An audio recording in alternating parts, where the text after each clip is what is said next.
Another thing I got on the notes too before we get into a commercial break here is Robin Lehner. You've been following that situation a little bit. That's been interesting the last little bit. Well, I know he was coming off back-to-back surgeries, if I remember correctly. I know he was an absolute gamer when he was in the net, but like a lot of goaltenders, you hit a certain age and you start getting surgeries, present company excluded. But what's the latest on him? What's going on?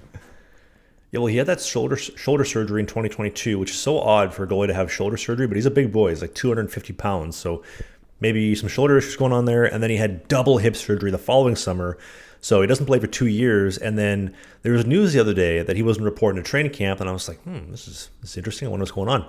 Then the Vegas Golden Knights come out and say, yeah, we froze all of his assets. We're not paying him anything. We froze his bank accounts. Well, hang on a second. Hang on a second. What do you mean freeze his bank accounts? You mean not paying him, or they're actually like you can't freeze somebody's bank accounts?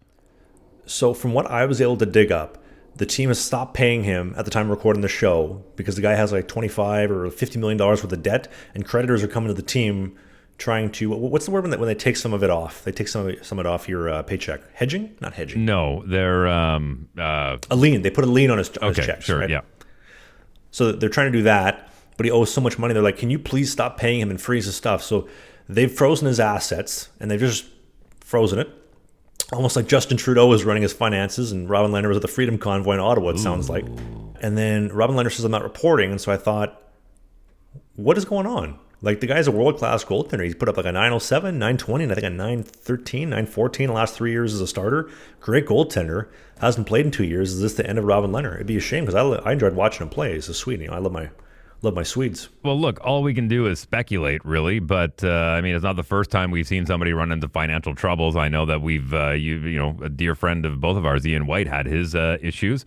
Evander Kane, who we've talked about at length on this show. It's not uncommon to be living a very expensive lifestyle and living beyond your means, thinking that money's going to be rolling in forever.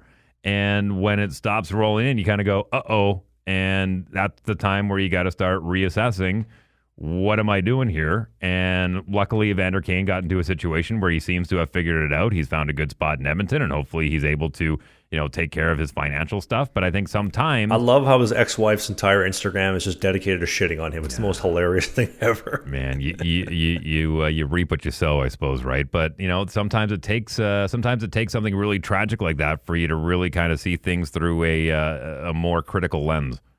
We're hoping for him, man. I would love to have Robin Lehner on the show, too. I'd love to have a conversation with him. I'd love to get to know him a little bit better. Right? We can kind of tie these two things together here really quickly, right? Where you kind of look at a situation where a lot of teams' skill doesn't always win.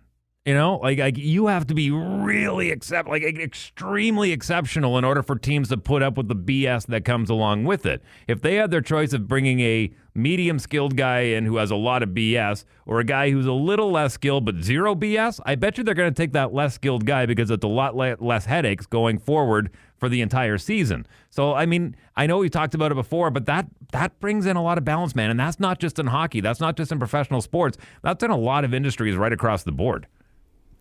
Well, the first one that comes to my mind is Antonio Brown. You can do whatever you want as long as your performance outweighs the bullshit and the shenanigans. And he's the perfect example. How many years did he stick around past his shelf life where he just kept performing? I mean, he won a Super Bowl with Tom Brady and the Bucs because the guy was just so nasty. But then I guess they had enough of him one day and he took off his gear and he left the stadium. What was that, 2 years ago in Tampa? But yeah, like you said, we'll put up with your shit. Hey, if you enjoyed this video, hit the subscribe button. We do a new podcast every single Sunday during the season called Sling the Biscuit. It is a non-mainstream hockey podcast, so we talk about my hockey career, the minor pros, Spain, the Fed, you name it, all the stuff that you won't hear in the mainstream news. Music, pop culture, politics, a little bit. Thanks for watching this video, and we'll see you soon.